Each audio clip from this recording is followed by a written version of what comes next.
The Bible is a book of Christ. If we have eyes to see, we can see him not only in every book of the Bible, but really on every page of the Bible. Revelation, the final book, shows us Christ in so many aspects that we dare not overlook anything if we desire to know him as he is presented to us in his holy word.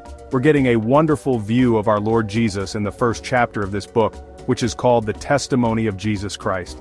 It's not a book about frogs, serpents, scorpions, and other similar creatures. It's really the revelation of this marvelous person, Jesus Christ, and that's our focus. The first chapter presents us with 8 crucial points. We've been looking at these points, specifically the first 7. Today we come to the last one, and that is Christ as the Son of Man. The last video program was on the significance of the 7 lampstands. I thought it was tremendous. Very few people have ever delved into the depths of this type of sign, the lampstands. Today, we will review this a bit before we finish up. Well, getting into this book and seeing right at the beginning of it this picture of the lampstands and realizing that this is a book of signs, we realize the sign of the lampstands is very significant. As a matter of fact, in the Bible, the lampstand is always related to God's temple building. The first time it was mentioned was in Exodus chapter 25:31, "And you shall make a lampstand of pure gold." In Exodus, only one lampstand was placed in the tabernacle to give light in the holy place. This unique lampstand symbolizes Christ as the embodiment and expression of the triune God. The substance of the lampstand was pure gold, which symbolizes God the Father in his divine nature. This gold was beaten into the form of a lampstand, which symbolizes God the Son, who is the embodiment of God the Father. The 7 shining lamps symbolize God the Spirit as the 7 spirits of God. Revelation 4:5-5-6, for the expression of the Father in the Son. Thus the 3 attributes of the lampstand, its substance, its shape, and its shining expression, symbolize the 3 of the divine Trinity, the Father, the Son, and the Spirit. In Revelation 4:5, "And there were 7 lamps of fire burning before the throne, which are the 7 spirits of God." Revelation 5:6, "In the midst of the elders a lamb standing as having just been slain, having 7 horns and 7 eyes, which are the 7 spirits of God sent forth into all the earth." The second instance is in the building of the temple mentioned in 1 Kings. The third relates closely to the rebuilding of God's temple in the book of Zechariah. We see this theme throughout the scriptures. In Revelation, the lampstands are also connected to the growth and establishment of the churches. I believe this offers a clear picture of God's expression through the churches, symbolized by the lampstands. This is always tied to fulfilling his purpose, especially as it unfolds across the Bible. This is a vital and significant point. As we move to the next topic, it's interesting to note that these lampstands are directly linked to where we're headed today. I'll read a few verses, and I think you'll understand where I'm going. In Zechariah 6:12-13, it mentions Jesus as the builder of the temple, and speak to him saying, "Thus speaks Jehovah of hosts, saying, Here is a man, whose name is the branch, and he will branch forth from his place, and will build the temple of Jehovah. Indeed, it is he who will build the temple of Jehovah, and he will bear majesty and will sit and rule on his throne, and he will be a priest on his throne, and the council of peace will be between the 2 of them." Revelation 1:12-15, we see our wonderful Jesus in the midst of the lampstands. "And I turned to see the voice that spoke with me, and when I turned, I saw 7 golden lampstands, and in the midst of the lampstands one like the Son of Man, clothed with a garment reaching to the feet, and girded about at the breasts with a golden girdle. And his head and hair were as white wool, as snow, and his eyes were like a flame of fire, and his feet were like shining bronze, as having been fired in a furnace, and his voice was like the sound of many waters." Let's review.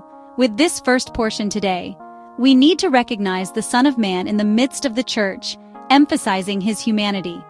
Throughout the centuries, some have denied that Christ is the Son of God, a belief that continues today among certain groups.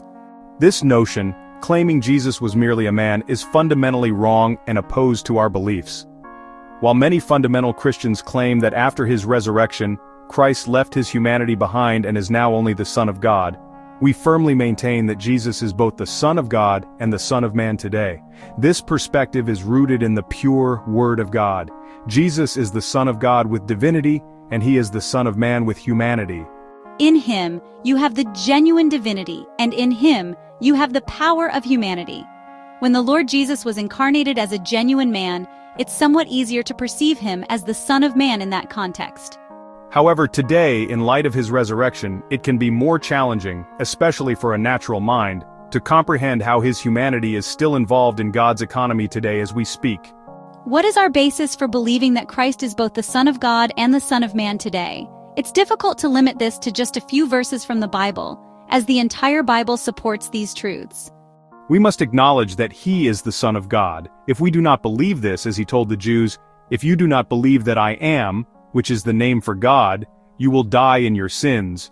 Therefore, it's clear that we believe he is the Son of God, and our viewers would likely agree.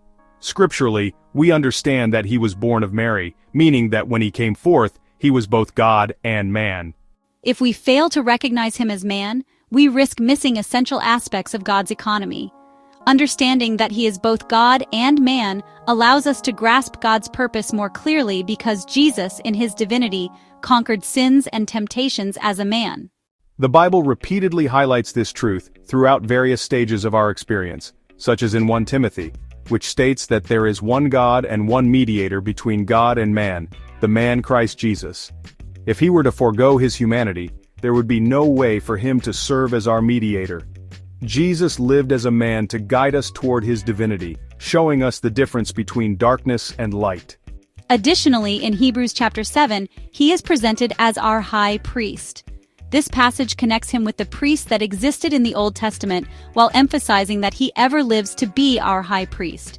For him to fulfill these roles, priest and mediator, he must possess both divine and human natures. Often we mistakenly perceive humanity as simply a physical composition. However, humanity encompasses much more than just having a physical body, as indicated in Revelation chapter 1 and many other passages that reaffirm his status as the Son of Man. This is also how Stephen recognized him in Acts chapter 7:55, stating, "I saw Jesus standing." Jesus is his human name, and when referring to him as Jesus, we must also acknowledge that he is Jesus the Christ, the Son of God and the Son of Man. It's important to clarify that he is both divine and human, embodying both God and man. As such, he is able to be everything we need. Although this is a vast topic, I want to focus on the current message. In this ministry, we often emphasize that in his incarnation, he brought his divinity into humanity, and in his resurrection and ascension, he brought his humanity into divinity. These are remarkable truths in God's word, aren't they? Yes, they are, and they are crucial for understanding God's economy. You mentioned Hebrews 7:11 mentions Jesus as the resurrected priest. What need was there still that a different priest should arise according to the order of Melchizedek? This indicates today that in resurrection and ascension, we have a great high priest. This man is Christ Jesus. Verse 13 touches on this matter briefly. For he of whom these things are said belongs to a different tribe. In this next section, let me reread this verse. And in the midst of the lampstands, one like the Son of Man, clothed with a garment reaching to the feet and girded about at the breasts with a golden girdle. This verse not only reveals him as the genuine Son of Man, but also indirectly indicates that he is our high priest, the one who cares for us as his people. Let's review once more. Suppose there is a man among us wearing a policeman's uniform. We will all, without a doubt, recognize him as a policeman because of his uniform. What about Jesus? Look at him here. He is clothed in a garment or robe that reaches his feet. This is the priestly robe, the priestly garment. No doubt this symbolizes that today the Son of Man, Jesus Christ, is walking among the churches as a priest. We all need to understand that he is our priest today. He is not walking among the lampstands situated within the churches as our king, nor as our Lord, nor as our Savior. He is here walking as our priest. Among the three offices, priest, prophet, and king, the most intimate, dear, and beloved is the priest. The priest is the most loved because he cares for the people. Here, Christ walking among the churches is caring for them. His girdle is not just around his waist but across his chest. I don't think you've ever seen such a view. Someone with a girdle not on the waist but on the chest. Have you ever girded yourself in this way? Imagine Lord Jesus walking in a long, priestly garment but with his girdle across his chest instead of at his waist. What would you think if he wore his girdle that way? I tell you, this is very meaningful. What does it indicate? It shows that his work is finished, his work is over. Here, the girdle on his chest symbolizes that Christ's work for the church is completed, but now he cares for the church divinely. He is caring for the church, and this divine care is represented by the girdle on his chest. The image of the breasts with a golden girdle in Revelation 1:13 carries a specific spiritual meaning related to Christ's care for his churches. Here's a breakdown of the meaning. Breasts. These signify Christ's love for his churches. Golden girdle. This represents Christ's divinity becoming his energy. Gold symbolizes the divine nature, and the girdle signifies that this divine nature is being used to strengthen and empower him in his actions. Girded about the breasts, not the loins. In the Old Testament, priests were girded at the loins for their work, signifying strengthening for labor. However, Christ, as the high priest in Revelation, is girded about the breasts, emphasizing that his work now is primarily focused on caring for the churches with his love. I appreciate the presentation of these three different titles. A king is certainly important, and a prophet holds great significance, but neither title captures the intimacy of that of a priest, the one who truly cares for us. We've received feedback from many viewers who remark on how this ministry reveals rich insights from subtle points or aspects that are often overlooked. I believe the idea of being girded about the breast is one such point, don't you think? It's quite profound, isn't it? To be girded means to be strengthened and supported. For his work, he was girded with a golden girdle, enabling him to carry out his responsibilities for the churches. In this context, he is depicted as having his breast girded, symbolizing his loving care as well as his divine care. Since the girdle is golden, this represents the divine love he has for the churches. I find this to be a deeply touching aspect of the text, illustrating how the Lord, as the high priest, is dedicated to caring for his people and his church. The girded breast signifies the loving concern that Christ has for us. Viewing our priest in this way offers a tender and intimate perspective, doesn't it? It's wonderful to consider that we often think of Christ solely in terms of the work he performs. Yet, as our high priest overseeing the churches, he provides and cares for us, his people, in a remarkably strengthened manner, all through divine life. The image of a golden girdle around the breast gives us a marvelous representation that has been presented to us today. Additionally, there's another aspect of Christ as the priest that is highlighted in this passage. In verse 14, it states that his head and hair were white as white wool, as snow, and his eyes were like a flame of fire. This perspective of our great high priest is one we want to explore in the final section today. Let's review one last time. Jesus is now our priest walking among the churches, lifting them up by caring for all the lampstands situated within his churches. Hallelujah! Jesus is watching, observing, searching, enlightening, and infusing himself into his churches. His eyes are watchful, observing, searching, judging, and ultimately enlightening us while infusing us with all his divinity. These infusing eyes are like a flame of fire, constantly burning within us from within. I can't wait to experience this more and more.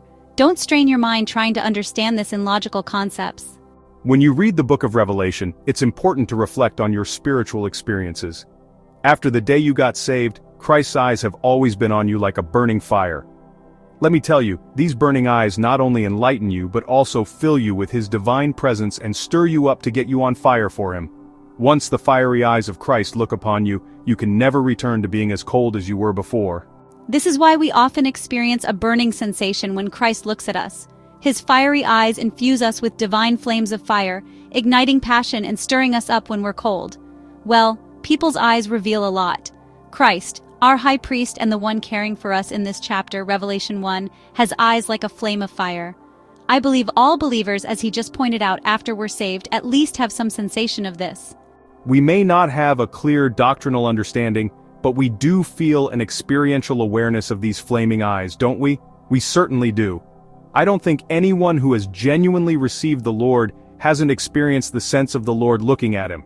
This experience needs to be brought into our daily consciousness, that the Lord is watching us. Revelation is a book of judgment, and much of what goes on in the looking relates to the fact that his eyes have been intensified, especially in Revelation. He's not just looking. Sometimes people look and love shines through, but other times there's real exposure, something revealing who we are, what we're doing, or attitudes we hold, and suddenly, the Lord just looks at us. Of course, this isn't physical, but it's very real, and it's his way, mainly, to infuse himself into us, as Bradley pointed out. I've experienced moments where I've had a disagreement or feel unhappy with someone, and suddenly I feel the Lord looking right through me, exposing me.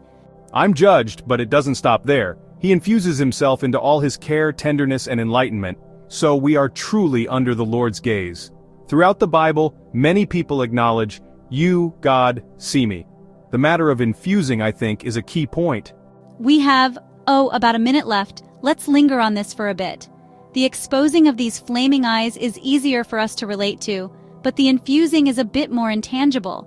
What does it mean for His element to be infused into us? It means that God Himself in Christ is imparting what He is in His divine nature into us. As 2 Peter mentions, we are partakers of the divine nature. This is how we partake of divine nature, by His infusing Himself. He does it through the Word, often through touching our conscience and many times through enlightening us. But His purpose and goal are to infuse His very life and nature into us so that we become true partakers of the divine life and nature. I'll leave our viewers with another verse. Though we won't discuss it today, I'll give you the reference and encourage you to look it up. It aligns well with this topic. It struck me as I heard about Peter partaking of the divine nature. But 2 Corinthians 3:18 also fits perfectly into what we're experiencing. The Lord's work that goes beyond just the exposing, which we definitely need, exposing which we surely need.